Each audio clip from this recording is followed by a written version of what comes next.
Veen at Rockford's a legendary defense coordinator, has been there forever. And he at a game one time he stopped me and goes, "Hey, I want you to watch this corner." And I said, "All right." So I was watching him, like, man, he's quick, he's really fast. And we ended up talking a couple weeks later, and he said, he's one of the kids that one of those young men that I've been around that just every year gets better and better and better. And it was Austin Harvey. And he was everything plus that Veen had told us about him, and Brent Cummings the same. They're just like, this kid just shows up, finds a way. He finds a way to improve himself, his teammates. He's an inspiration to his teammates by the way he works and those kinds of things. And so that's how we started the process of recruiting Austin Harvey. When he was looking at schools, I was the one that took him around to different, a lot of colleges were looking at him. And I remember one day driving between the schools, and he's like, "Well, how do I know?" And I said, "You're going to get a feeling."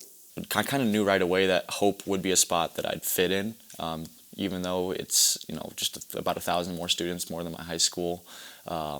And so I started reaching out to coaches, sending in my highlight tape from my junior year. And that's, again, I got some responses from, Coach Sturzma and Coach Thompson, and even Coach Pardonnet as well. Just felt the love from there. In the first week of fall camp, we always have our newcomers meet. All the newcomers and our staff, nobody else. And then we always ask one person to give their story, tell the story of their freshman year or what it was like to acclimate to college football. Well, this past fall, Austin Harvey, a junior captain, he was all league as a sophomore.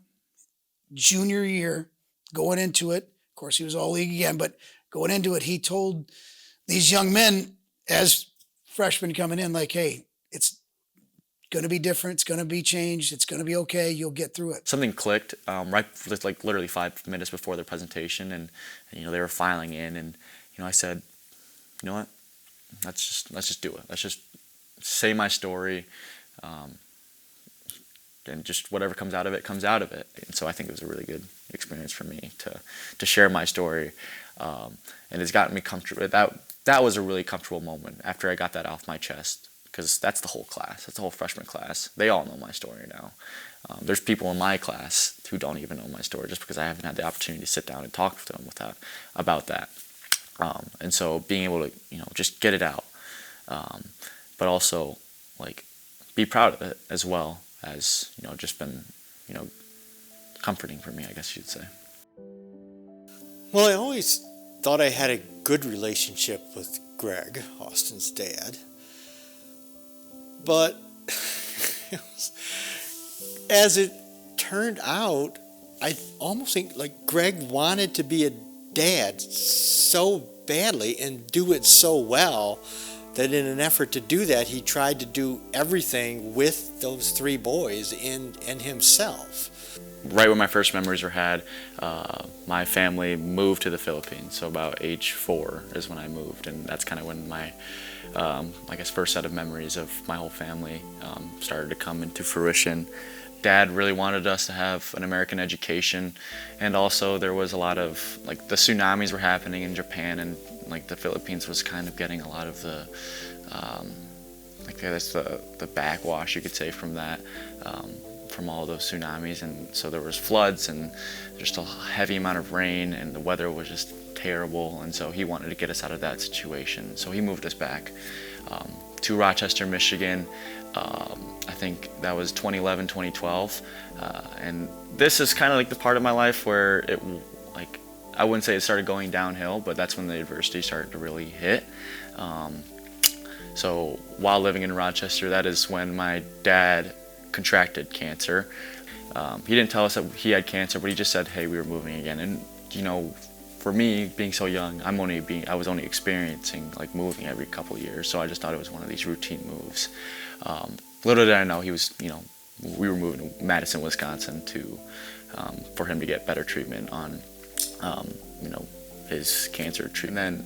And then this is around where my mom really missed home, and so she was, taking routine trips from Wisconsin to the Philippines to go see her family. She'd be gone a couple weeks, from time to time, maybe every couple months she would leave for a couple weeks, and Dad would take care of us from there. And And then in April of 2014, my mom, took one of these routine trips. It was, seemed typical to me, but when she left, I just haven't seen her since. So I wouldn't say she had essentially abandoned my family, but she made a decision to leave, and I haven't really heard much from her since.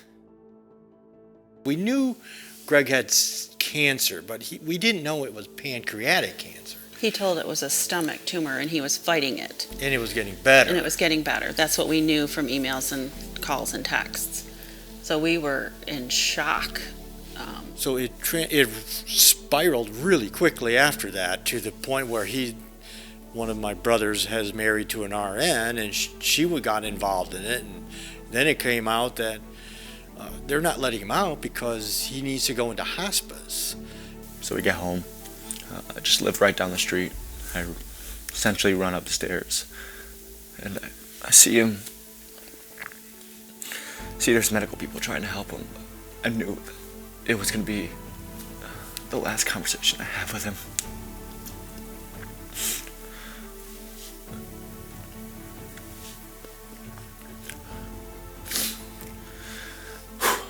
And he just wanted to let me know that he loved me. And I don't know, I just, obviously like any other kid would, I just broke down. Experienced a lot of grief right in one spot. It sucked. I remember looking up at the time, it said 10:53, and that's when he passed. It's kind of when I was told that. And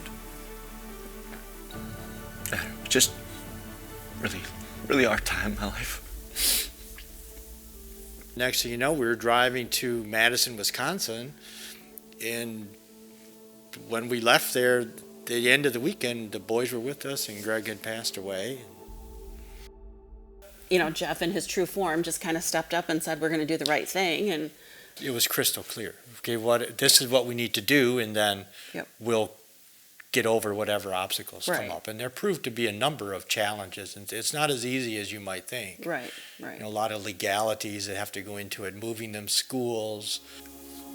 I remember like the first steps I took in our home in Belmont. I just knew that that life was just gonna go up from there, just because I didn't really know the type of people they were until, like a couple weeks later, but I just had a feeling that things were just gonna get better, and they have. They adapted pretty well to everything. Different ones had different conversations. I remember Austin sitting close to me on the couch when he was little, and he said, I don't want to leave here. I don't want to leave. What happens if someone comes to take me? And I said, you don't have to. If you don't want to leave, you don't have to leave. You're staying here. Well, how do we know that? So we had some legal papers, and I remember going and getting these papers. And I said, see all these important papers? I mean, he was pretty little. I said, the courts and the police, I was saying it in his words, you don't have to go anywhere. You're living with us. Uncle Jeff and Aunt Stephanie are now mom and dad, if that's what you want. I mean, he hit the ground running. I mean, within a month, he was one of the most popular kids in class. Everybody wants to be his friends. And then we lived in an area where there's a lot of other boys, kids. His age in his very classroom. And so it worked out, but it presented some challenges, no question about that. I would 100% consider my aunt and uncle heroes. They are my mom and dad. At the end of the day, like they took me in and they didn't have to. Like I could be so many different places right now, and without them, I would not be here. I wouldn't, be in the role that I am within the football team. Be at Hope College. I wouldn't just be who I am, and it's hard for me to conceptualize that. I love sports and other extracurricular things for kids as they're growing. I think it's fantastic. Mm-hmm. And it's not so much just get out there and win, but what are you get out there and lose and learn how to lose and then get back up and come back again. Learn what you stronger. did wrong. Like this past football season, they lost a difficult game to lose to one of their big rivals Alma. on a controversial play. And after the game, I said to Austin, well, to me, this is why I want you playing sports. This is life. I mean, you're going to have days in your life when you get fired, you smash your car up, or what are you like when the chips are going against you? That's what sports teaches you. It's not just, wow, you're a fantastic athlete and it's great that you won by 40 points or you win 3/4 of games. Okay, great. But what are you like when you're not winning? I think for courage for me is having faith over fear. There's going to be times when you're really scared of something, you don't know how this is going to go. And from his story, he really had no clue how things were going to go at such a young age. But it's that faith that things are going to work out. Don't fear. If you have faith over the fear, things are going to work out. And just through his courage, he showed me that whenever I'm having a bad day or if I'm having a tough time, that there's things that I can get through if I just have that faith that it's all going to work out. But that story that he has obviously been written about him thus far. I think the whole message that I got from it and learned from it, and really I'll hold really close to me, is that story is far from over. That story is far from over because he gets a chance to continue writing that story, and that's what's so powerful about Austin Harvey. One of my favorite Bible verses is, to whom much is given, much is expected. And I think he uses that well. September 11th is, obviously a very dark day in our country. It's a point of reflection of how bad things can go.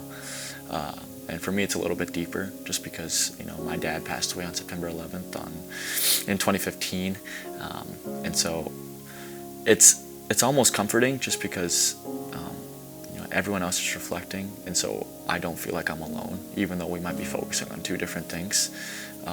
But running out there and playing for him on a September 11th game is really rewarding, just because I run to the end of the end zone and I say a quick prayer and I make it out to him, and let him know that I haven't forgot about it and I'm still here for him, and I hope that he's watching down on me as I do play the game that I love, and have that day accessible to me, where I can sit back and reflect, not only his passing and the adversity that I faced from it, but also the family that I have now, and being grateful for them.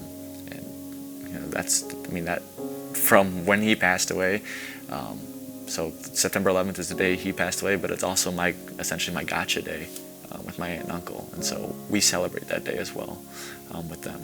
And I've said this before, but they're forever my dad, and I have everything. I have all thanks to them, and yeah.